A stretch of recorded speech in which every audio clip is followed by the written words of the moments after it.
BJP दुनिया का सबसे बड़ा राजनीतिक दल है, तो इसमें तेलंगाना की इस धरती की बहुत बड़ी भूमिका है। मुझे खुशी है कि अब यहां बीजेपी का निरंतर विस्तार हो रहा है। 2021 में यहां के म्युनिसिपल कॉरपोरेशन के चुनाव में बीजेपी अपने प्रभाव का ट्रेलर दिखा चुकी है। इतनी बड़ी संख्या में आप यहां पहुंचे हैं, इसका संदेश साफ है। अब विधानसभा चुनावों में बीजेपी यहां बीआरएस और कांग्रेस दोनों का पत्ता साफ करने जा रही है। साथियों, यहां आने से पहले मुझे तेलंगाना के विकास से जुड़े हजारों करोड़ रुपए के प्रोजेक्ट का शिलान्यास करने का अवसर मिला है। इनसे इस क्षेत्र में सुविधा तो बढ़ेगी ही, रोजगार के भी नए अनेक अवसर बनेंगे। पिछले 9 वर्षों में केंद्र की बीजेपी सरकार ने तेलंगाना के विकास के लिए पूरी शक्ति से काम किया है। आज तेलंगाना में करीब 36,000 करोड़ रुपए के नेशनल हाईवे प्रोजेक्ट पर काम चल रहा है। 2014 में तेलंगाना के लिए जो रेल बजट था, आज उसका 17 गुना 17 टाइम अधिक रेल बजट तेलंगाना के पास है। भाजपा का लक्ष्य यही है, तेलंगाना विकसित बने, तेलंगाना भारत को विकसित बनाए। साथियों, भारत की आत्मनिर्भरता में तेलंगाना की भूमिका बहुत बड़ी है। जब भारत ने तय किया है कि हम कोरोना की वैक्सीन, भारत की अपनी वैक्सीन बनाएंगे, तो तेलंगाना के लोगों ने आगे बढ़कर अपना दायित्व निभाया। जब भारत ने तय किया कि हम दवाइयों के लिए कच्चा माल बनाएंगे, तो तेलंगाना के लोग नई ऊर्जा के साथ जुट गए। जब भारत ने तय किया कि हम मेड इन इंडिया पर बल देंगे, तो तेलंगाना के मैन्युफैक्चरर्स ने पूरी ताकत लगा दी। जब भारत ने तय किया कि हम यूरिया में आत्मनिर्भर होंगे, तो बरसों से बंद रहा रामागुंडम खाद कारखाना फिर से सजीव हो उठा। और साथियों, जब भारत ने अपनी रेल को आधुनिक बनाने का फैसला किया, तो भी इसमें तेलंगाना ही अपनी बड़ी भूमिका निभा रहा है। अब काजीपेट में वैगन बनाने की नई फैक्ट्री बन रही है।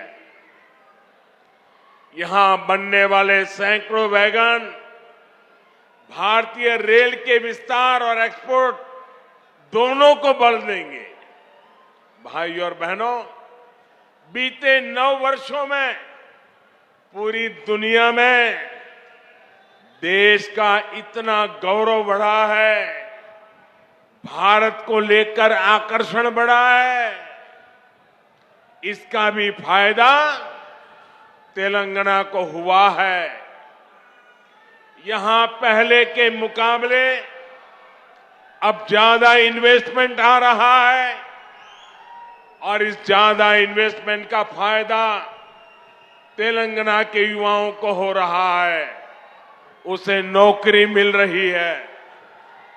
भाजपा सरकार ने दुनिया में भारत की जो साख बढ़ाई है, ये उसी का नतीजा है।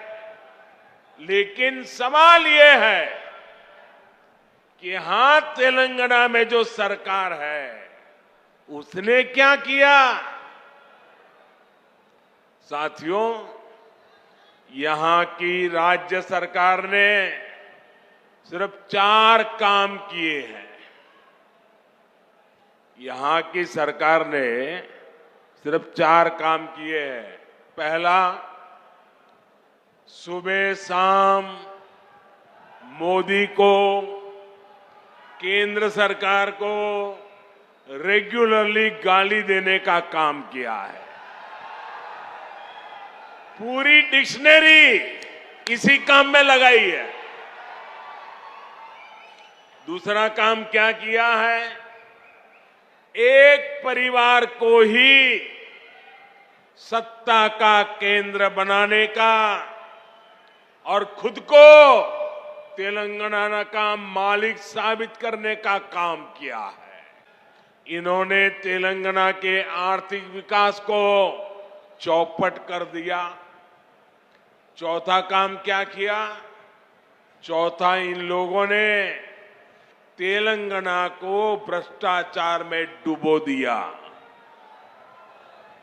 आज तेलंगाना में ऐसा कोई प्रोजेक्ट नहीं है जिसमें भ्रष्टाचार के आरोप नहीं है। केसीआर सरकार यानी सबसे भ्रष्ट सरकार। और देखिए खेल, अब तो दिल्ली तक इनके भ्रष्टाचार के तार फैल गए हैं। हम पहले राह करने के लिए, माइंड डाइवर्ट करने के लिए नए नए हथकंडे अपना रहे हैं। आपको इन हथकंडों से, इनकी चालबाजियों से सावधान रहना है। साथियों, मैं जब भी तेलंगाना आता हूं, आप सभी लोगों की एक और छटपटाहट समझ आती है। आप लोगों ने कभी नहीं सोचा था कि एक दिन इस तरह परिवारवादी राजनीति के शिकंजे में हमारा तेलंगाना फंस जाएगा। परिवारवादियों को सिर्फ अपने बच्चों, अपने बेटे बेटियों के भविष्य की चिंता होती है। उन्हें देश के, तेलंगाना के दूसरे बच्चों का भविष्य बर्बाद होने से कोई फर्क नहीं पड़ता। और देश के लोगों को, तेलंगाना के लोगों को एक और बात भी नोट करनी होगी। ये जितनी भी परिवारवादी पार्टियां हैं, उनकी नींव भ्रष्टाचार पर खड़ी होती है। परिवारवादी कांग्रेस का भ्रष्टाचार पूरे देश ने देखा है। परिवारवादी बीआरएस का भ्रष्टाचार पूरा तेलंगाना देख रहा है। कांग्रेस हो या बीआरएस, दोनों ही तेलंगाना के लोगों के लिए घातक है। इन दोनों से ही तेलंगाना के लोगों को बचकर रहना है। साथियों, किसी भी जनप्रतिनिधि के लिए सबसे बड़ा पाप होता है अपनी जनता का भरोसा तोड़ना। और यहां की राज्य सरकार ने तेलंगाना के लोगों का भरोसा चकनाचूर करने का पाप किया है। कितनी सारी उम्मीदें लगाई थी आप लोगों ने लेकिन हर उम्मीद को तेलंगाना सरकार ने तोड़कर रख दिया। यहां की सरकार अच्छी तरह जानती है